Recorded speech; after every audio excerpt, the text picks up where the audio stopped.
हम कल्याण कुमार सर के पास जा रहे हैं, सेंट्रल बैंक ऑफ इंडिया के एमडी और सीईओ आपकी स्क्रीन पर हैं। Kalyan sir, thank you so much जुड़ने के लिए।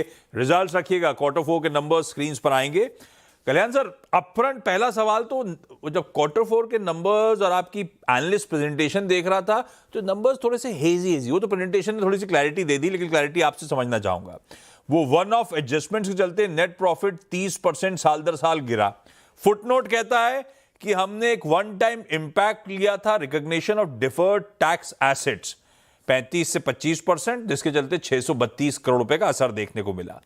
कल्याण सर, ये है क्या? बेसिकली टैक्स क्रेडिट आपकी बैलेंस शीट पे बैठा हुआ था, आपने डिसाइड करा कि टैक्स रिजीम को स्विच किया जाए, ओल्ड रिजीम से शायद नई रिजीम की तरफ आने की तैयारी हो रही है और इसीलिए एडजस्टमेंट्स प्ले आउट हुए। आसान शब्दों में 632 करोड़ पे हुआ क्या? एक्चुअली जो डिफर्ड टैक्स एसेट है उसको हम 35% पे करते थे, लेकिन चूंकि उसको ऑफसेट करने के लिए हमने 25% पे, एज ऑफ मार्च 26 हमने 25% पे कैलकुलेट किया, जिससे वन टाइम इम्पैक्ट 632 करोड़ का हमने हिट लिया। तो इससे फायदा ये है कि हमने वन टाइम वो इम्पैक्ट ले लिया, जिसके चलते हमारा मार्च क्वार्टर का प्रॉफिट जो है 732 करोड़ रहा और ओवरऑल जो साल का प्रॉफिट है 4369 करोड़ रहा। तो लेकिन इसका फायदा हमें अगले साल होना है, क्योंकि जो टैक्स फिनेंस बिल, अपना जो नया न्यू टैक्स जो एक्ट है, फिनेंस एक्ट है, उसके अंदर हमें ये 10% का फायदा मिलेगा, जो करीब 600 से 700 करोड़ अगले साल के जो प्रॉफिट होंगे उसमें हमें इजाफा होगा, क्योंकि हम फर्स्ट क्वार्टर से नए टैक्स रिजाइन में जा रहे हैं। तो पिछले में डिफर्ड टैक्स जो हमारा पड़ा हुआ था उसको हमने 25% पे कैलकुलेट किया, जिसके चलते हमें वो वन टाइम हिट आया। Non cash one time accounting hit है 35 से 25 पे ट्रांजिशन करने का, और इसके चलते जब लोअर टैक्स रिजीम में शिफ्ट कर जाएंगे तो एक्चुअल टैक्स सेविंग्स FY27 में करीब 600-650 करोड़ रुपए की आपको देखने को मिलेंगी, सीधा सीधा निकलित हो। परफेक्ट। और इसका मतलब एक्चुअल प्रॉफिट, मतलब ये तो नॉन कैश सिर्फ अकाउंटिंग हिट है। 724 करोड़ का प्रॉफिट आपने रिपोर्ट किया था, 632 करोड़ रुपए का हिट था, तो दरअसल मैं कह लूं कि 1350 करोड़ रुपए प्रॉफिट था, साल दर साल 31% का जंप है ना? या बिल्कुल सही, बिल्कुल सही, बिल्कुल सही। अच्छा, दूसरा एक और पेंच फंसा मेरे को जब वो प्रेजेंटेशन देख रहा था, उसमें था NII में 17.7% का जंप। उसमें भी एक एडजस्टेड NII है 6.5%। रिलीज कहती है एक्सक्लूडिंग वन ऑफ आइटम। ऐसे ही कारोबारी मुनाफा, ऑपरेटिंग प्रॉफिट 4.6% बढ़ा, एडजस्टेड 15% गिर गया साल दर साल। ये क्या है वन टाइम? ये भी वही है कि ये कुछ और है? वो तो आपका बैलेंस शीट आइटम था, ये कौन सा हिट है वन टाइम वाला? ये एक्चुअली हमें जो इनकम टैक्स रिफंड आता है, करीब 431 करोड़ का इनकम टैक्स रिफंड था, जो लगभग हर साल वो रहता है, आता ही है। तो ये वो वन ऑफ आइटम उसी की बात है, जिसके चलते जो आप देख रहे हैं जो गैप है उसका अर्थ यही है। फंड तो फिर तो उसे एडजस्ट करना चाहिए, तो एडजस्टेड तो फिर इसका मतलब NII 6.5% बढ़ा साल दर साल। तो NII देखिए, अगर आप देखिए हमारा नेट इंटरेस्ट इनकम साल दर साल टोटल जो NII है 1.97 2% बढ़ा है। और क्या है, हमारी जो लोन बुक है वो करीब 61% लोन बुक जो है वो रिपो बेस्ड लिंक है। तो उसके अंदर जो 125 बेसिस पॉइंट का रेट कट हुआ, तो पिछले साल 100 बेसिस पॉइंट जो घटा, उसका सीधा हिट हमारे इंटरेस्ट इनकम पे आया। तो करीब 2% का ग्रोथ है नेट इंटरेस्ट इनकम में, जो 1.97 अप्रोक्सीमेटली। तो ये वजह है उसकी। हाँ बिल्कुल ठीक है। वो एडजस्टमेंट्स, पहले मैंने कहा पहले एडजस्टमेंट का पेज तो समझ लूं, असल में गणित बैठता कैसा है आपने समझा दिया बड़े तरीके से। डिपॉजिट 13.5% साल दर साल बढ़े इस Q4 जो आपने रिपोर्ट करा। करंट 7%, सेविंग्स 10% बढ़ा, टाइम डिपॉजिट में 17% का जंप है। ये क्या वापस कल्याण सर, एक समय आया था कि वो वॉर ऑफ डिपॉजिट्स इंटेंसिफाई कर रहा था, प्रतिस्पर्धा बढ़ती चली जा रही थी, फिर लगा था ना डिपॉजिट मोबिलाइजेशन तो बढ़िया हो रहा है, फिर से थोड़ा सा चैलेंजिंग हो रहा है क्या? और अगर टर्म डिपॉजिट के थ्रू लार्जली पैसा मोबिलाइज हो रहा है तो फिर कॉस्ट ऑफ फंड्स को कैसे कंट्रोल में रखेंगे हम लोग? देखिए, हमारा कॉस्ट ऑफ फंड जो है 4.82% रहा एज ऑफ मार्च 26, और डिपॉजिट का ग्रोथ सही कहा आपने, 17.08% हमारा लेस देन 3 करोड़ डिपॉजिट हुआ। और ये लेस देन 3 करोड़ में 85% ये रिटेल डिपॉजिट है जो पब्लिक के बीच है। लगभग 95% डिपॉजिट ये रिन्यू होता है और 1 साल से 2 साल के बीच का टेन्योर का ये डिपॉजिट है। तो ये मैं ये कहना चाह रहा हूँ, ये स्टेबल डिपॉजिट है। और जो हमारी शाखाएं ग्रामीण अर्ध शहरी क्षेत्रों में, हमारी 65% शाखाएं ग्रामीण अर्ध शहरी क्षेत्रों में है, तो वहां से जो डिपॉजिट का एक्रूवल हो रहा है, जो जमा हो रहा है, वो हमारे लिए एक बड़ा इंपॉर्टेंट पार्ट है और उसमें हम कोई चैलेंज नहीं देखते हैं। क्योंकि आपसे मैं बताऊं, हमारे 4,585 ब्रांचेज में करीब 2,983 शाखाएं का कासा जो है 50% से अधिक है। तो डिपॉजिट मोबिलाइजेशन या कासा या term deposit central Bank of India के लिए इसकी जो ज्योग्राफिकल प्रेजेंस है, साथ ही हमने जो डिफरेंट प्रोडक्ट्स हर सेगमेंट्स के लिए बना रखे हैं, और जो बढ़िया हमारा टेक्नोलॉजिकल प्लेटफॉर्म है, हमारी बहुत खाताएं हमारे टैब से खुलती हैं, जो बड़ा ही कन्वीनियंट है ग्राहकों के लिए। तो डिपॉजिट रिसोर्सेस हमारे लिए उतना बड़ा चैलेंज अभी नहीं है। और कॉस्ट ऑफ डिपॉजिट भी हमारा रेशनलाइज हो रहा है, बिकॉज ये जो इम्पैक्ट आया था 125 बेसिस पॉइंट्स हमने ग्राहकों को, वो तो इमीडिएट नेक्स्ट डे ही हो जाता है पास ऑन। लेकिन जो डिपॉजिट का रेट है ये लैग के साथ आता है, क्योंकि 1 से 2 साल जब रिन्यूअल का समय आता है, तो लगभग इस क्वार्टर में या अगले क्वार्टर में ये करीब 4.69 पे हमारा कॉस्ट ऑफ डिपॉजिट आ जाएगा। ये हमारा इस पे एनालिसिस है। तो ठीक है, वाकई सरकारी बैंक, सेंट्रल बैंक जिस तरह की रीच है, डिपॉजिट मोबिलाइजेशन वाकई इवेंचुअली चैलेंजिंग होगा नहीं, और बड़ी आसानी से compete कर सकते हैं अगर कंपटीशन की नौबत आई भी। पर to put it differently Kalyan sir, अब डिपॉजिट 13.5% बढ़े, एडवांसेस पकड़ लीजिए 18.5 पौने 19% Q4 में साल 10 साल बढ़ते हुए नजर आए। हम अक्रॉस द बोर्ड Q4 में तो सारे नतीजे कहते हैं कि एक बहुत तगड़ा क्रेडिट डिमांड का सर्ज है अक्रॉस इंडस्ट्री।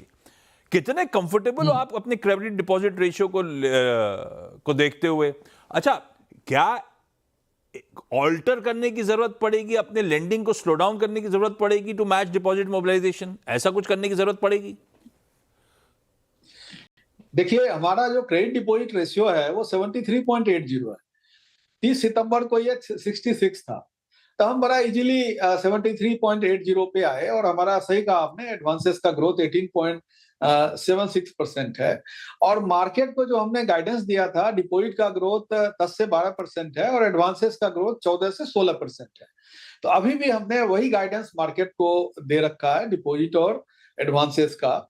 और मैं आपसे बताना चाह रहा हूं कि हमारा ये सस्टेनेबल ग्रोथ रहने वाला है, क्योंकि हमने जो कदम उठाए हैं, जैसे एग्रीकल्चर और एमएसएमई हमारे मेन ग्रोथ इंजन। एग्रीकल्चर का ग्रोथ हमारा 17.60% था, एमएसएमई का 17.06 था, रिटेल हम 25% से अधिक ग्रो किए। तो हमने क्लस्टर में ब्रांचेज खोले हैं, स्पेशलाइज्ड ब्रांचेज हमारे हैं जिनको हमने चिन्हित किया हुआ है। जो एमएसएमई में करीब 250 ब्रांच है, एग्रीकल्चर में करीब 300 ब्रांच है।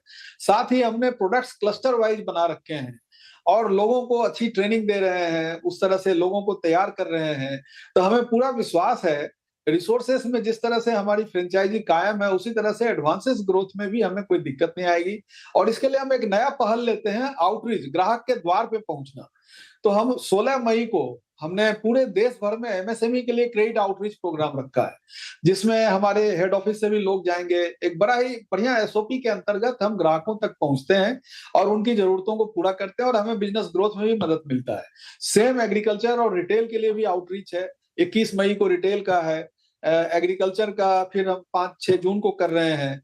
तो इस तरह से पूरे देश भर में हमारा जो आउटरीच है, अच्छा खासा लीड आ जाता है। इसके साथ ही साथ कारपोरेट साइड में भी डिमांड है, जैसे एलआरडी हो गया, हेम प्रोजेक्ट हो गए, रिन्यूएबल एनर्जी का सेक्टर हो गया, डाटा सेंटर हो गया। इन सब जगहों हमारे फोकस एरियाज हैं, जिसपे हम फोकस करके पूरा कॉन्फिडेंट हैं कि यही ग्रोथ रेट हम इस क्वार्टर में भी दे पाएंगे। कल्याण सर, अभी वो एसेट क्वालिटी के नंबर्स प्रोड्यूसर साहब चला रहे थे पिछले कई क्वार्टर्स के। एसेट क्वालिटी के फ्रंट पे तो सिग्निफिकेंट कामकाज हुआ है, मतलब काफी प्रोग्रेस, बढ़िया क्लीन अप हुआ है बैलेंस शीट का सेंट्रल बैंक के एंड पे। Sequentially credit cost Q3 versus Q4 inch up करी है, ये क्यों हुआ है?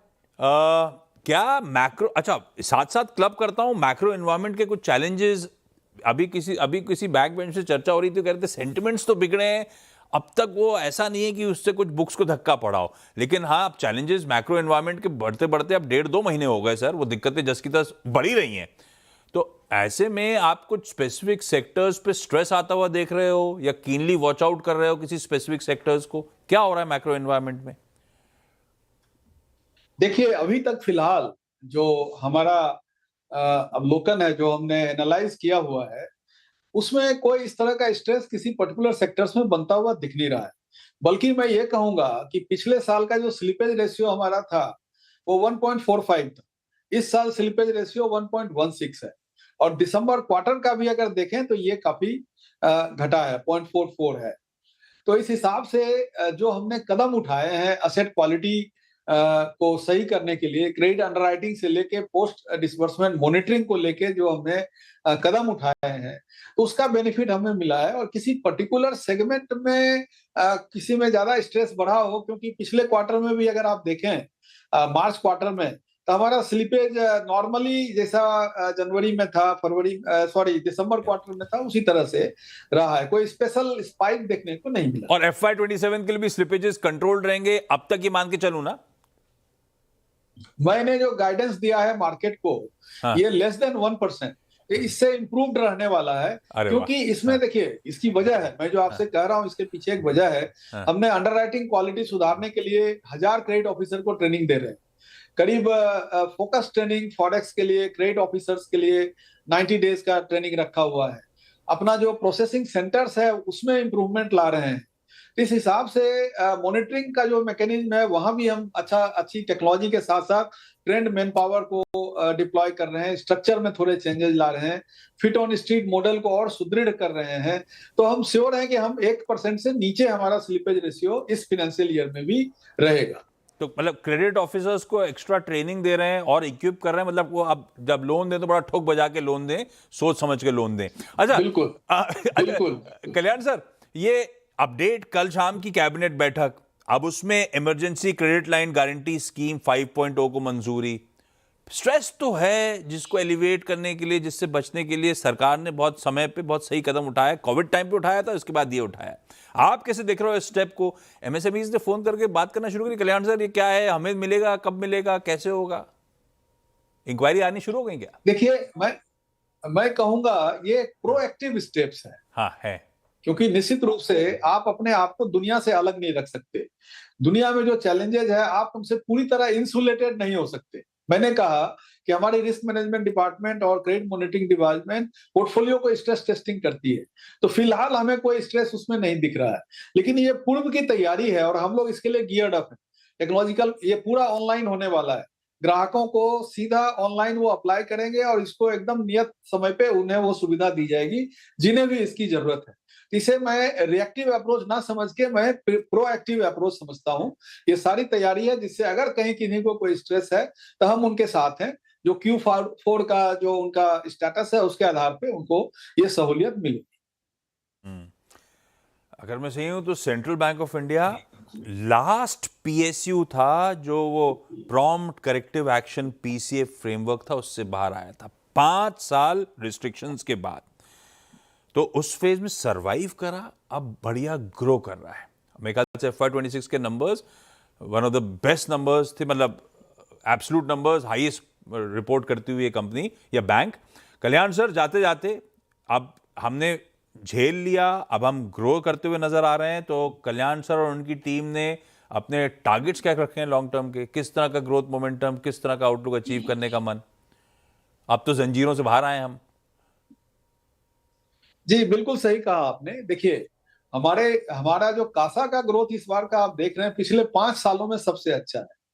एसेट क्वालिटी में भी अगर आप देखें तो स्लिपेज जो 2.4 3.5% होता था, इस मार्च में 2.47 पे है, सारा SMA 0, 1, 2 मिला के। तो हमने एसेट क्वालिटी को पूरे कंट्रोल में रखा।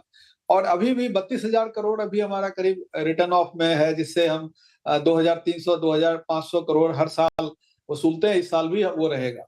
तो ग्रोथ की तरफ हम पूरी तरह तैयार हैं, बिकॉज हमने ब्रेक्स, अपने मॉनिटरिंग सिस्टम, अपने क्रेडिट अंडरराइटिंग सिस्टम को हमने बहुत सही कर लिया। तो इस हिसाब से हम पूरी तरह तैयार हैं। और जैसा हमने कहा, हमने गाइडेंस दिया है डिपॉजिट का 10 to 12% ग्रोथ, और एडवांसेस का 14 से 16% ग्रोथ, और निम हमारा 3% से ऊपर रहना है। तो ये सारी चीजें, और स्लिपेज 1% के नीचे रहना है। तो ये सारी वस्तु स्थिति को रखते हुए जो हमने प्रोसेस में, Okay. पीपुल में, टेक्नोलॉजी में जो सारी चेंजेस ला रहे हैं, तो हम कॉन्फिडेंट हैं कि जो भी गाइडेंस हमने मार्केट को दिया है, हम उससे बेहतर करके दिखाएं। कल्याण सर एकदम बढ़िया कॉन्फिडेंट, बढ़िया फाइनेंशियल ईयर नंबर्स आए थे और आउटलुक को लेकर उतने ही कॉन्फिडेंट साउंड करते हुए। Kalyan sir, thank you so much जुड़ने के लिए।